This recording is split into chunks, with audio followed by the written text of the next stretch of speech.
আসসালামু আলাইকুম। আমি শুধু এটুকু বলার জন্য, আমি সারাদিনে যত মিটিং করি, এ পর্যন্ত যত মিটিং করে এসেছি, সবচেয়ে বেশি আনন্দ পাই যখন আপনাদের সঙ্গে এরকম বসার সুযোগ পাই, আলাপ করার সুযোগ পাই।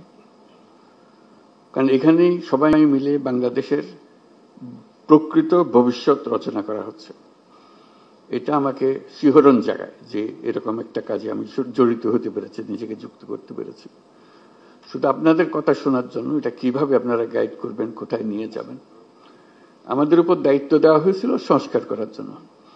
আমরা ঠিক বুঝতে পারছিলাম না কোথা দিয়ে শুরু করি। তো প্রথমে আলাপের মধ্যে নানা প্রসঙ্গে ঠিক হলো যে আমরা কিছু কমিশন করে দিই, যেগুলো দ্বারা কর্তৃপক্ষে ভেতরে গিয়ে জিনিসটা তৈরি করবে। তো এটা দীর্ঘ প্রক্রিয়া, লোক জোগাড় করা ইত্যাদি। শেষ পর্যন্ত আমরা কমিশন করলাম, প্রথম 6টা কমিশন, পরবর্তীতে আরো 6টা। তো তাদেরকে 90 দিন আমরা সময় দিয়েছিলাম দ্রুত গতিতে কাজ করার জন্য। আমরা খুবই আনন্দিত যে তারা করতে পেরেছে। কয়েকটা কমিশন বেশি সময় নিয়েছে, তাতে কোনো অসুবিধা নেই। এখন কমিশনের রিপোর্ট আসলো, এরপরে আমরা যে ঐক্যমত্য গঠন করতে চাচ্ছি সেটা কিভাবে হবে, সেটার থেকে একটা আইডিয়া আসলো যে একটা ঐক্যমত্য কমিশন বলে আলাদা একটা কমিশন করি।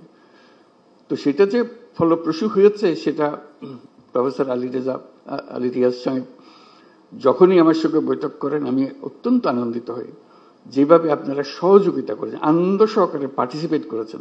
এটা কেন জানি আমার মনে হয়েছিল যে এটা হয়তো সবার আগ্রহ হবে না, কবে পাশ কাটিয়ে যাবে বা ভেতরে ঢুকতে চাইবে না। আমি অত্যন্ত আশ্চর্য হয়েছি এবং অত্যন্ত আনন্দিত হয়েছে যে কত গভীরভাবে আপনারা এটাতে গিয়েছেন। এবং শুধু ওনাদের সঙ্গে, কমিশনের সঙ্গে আলাপ করে না, নিজেদের ভেতরে আলাপ করেছেন এবং আন্তরিকভাবে বুঝে আমাদেরকে বলার চেষ্টা করেছেন, আপনাদের সঙ্গে বিতর্ক করেছেন কমিশনের সঙ্গে। এবং প্রতিবারই যখন প্রফেসর আলী রিয়াজ আমার সঙ্গে কথা বলে, উনি খুব উচ্ছ্বসিত হন। এটা আমাকে অত্যন্ত হৃদয়ে টাচ করে আমাকে, যে এরকম আগ্রহ নিয়ে সবাই যদি আমরা বসি, নিশ্চয়ই একটু ভালো কিছু এর মধ্যে থেকে আসবে। তো আজকে প্রথম পর্ব শেষ হলো, তো সেটা মহা আনন্দের দিন যেটা আমরা করেছি। দ্বিতীয় পর্বে, প্রথম পর্বে আমরা কি করলাম, এটা যত কিছু ইস্যুজ আছে, যত কিছু রিকমেন্ডেশন, সুপারিশ আছে, তার মধ্যে কিভাবে আমরা একমত হলাম, কারা কোনটাতে একমত হলো, সব মিলিয়ে শেষ পর্যন্ত আমরা জুলাই সনদ করব। এইটি হলো আমাদের লক্ষ্য, যেখানে আমরা সবার ঐক্যমত্যগুলো তুলে ধরবো। দ্বিতীয় পর্বে কি হবে, আমি আলী রিয়াজ সাহেবের সঙ্গে আলাপ করছিলাম।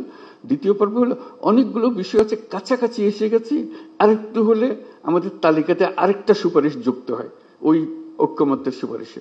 তো এই সুযোগ যেন আমরা হারিয়ে না ফেলি, এই দ্বিতীয় পর্বের আমি যদ্দূর বুঝছি, প্রফেসর আলী রিয়াজ তার ব্যাখ্যা করবেন যে এই আলাপটা নিয়ে যেটুকু তফাৎ ছিল, দূরত্ব ছিল, সেই দূরত্বকে গুছিয়ে এনে যাতে আমাদের জুলাই সনদে বর্তমানে যতগুলো ঐক্যমতের বিষয় আছে তার মধ্যে যে আরো কিছু যোগ করতে পারে, দেখতে সুন্দর লাগবে। জাতীয় একটা সনদ হলো, অনেকগুলো বিষয়ে আমরা একমত হতে পেরেছি। জাতি হিসেবে আমরা গর্বিত জাতি হিসেবে দাঁড়াতে পারে যে আমরা তো এরকম বিভক্তিকরণের প্রক্রিয়ার মধ্যে রাজনীতি সৃষ্টি করিনি। আমরা সৃষ্টি করছি ঐক্যবদ্ধ হওয়ার জন্য, দেশের উন্নতির জন্য, দেশের মঙ্গলের জন্য। আজকে সেই সবাই উপস্থিত থাকতে পারে, আমি নিজেকে সৌভাগ্যবান মনে করছি। আশা করি আমরা সেই পর্বে ঢুকতে পারবো এবং সেই পর্বে অত্যন্ত চমৎকার একটা জুলাই সনদ আমরা তৈরি করতে পারবো। সবাইকে ধন্যবাদ। আপনার স্বপ্নগুলো আকাশ ছুবে প্রবাসীর হেলিকপ্টারের মাধ্যমে। বিয়ে, জন্মদিন অথবা যে কোনো বিশেষ প্রয়োজনে হেলিকপ্টার ভাড়া করতে যোগাযোগ করুন স্ক্রিনে দেয়া নাম্বারে। প্রবাসীর হেলিকপ্টার, নিরাপদ ও সাশ্রয়ী বাহনের বিশ্বস্ত নাম।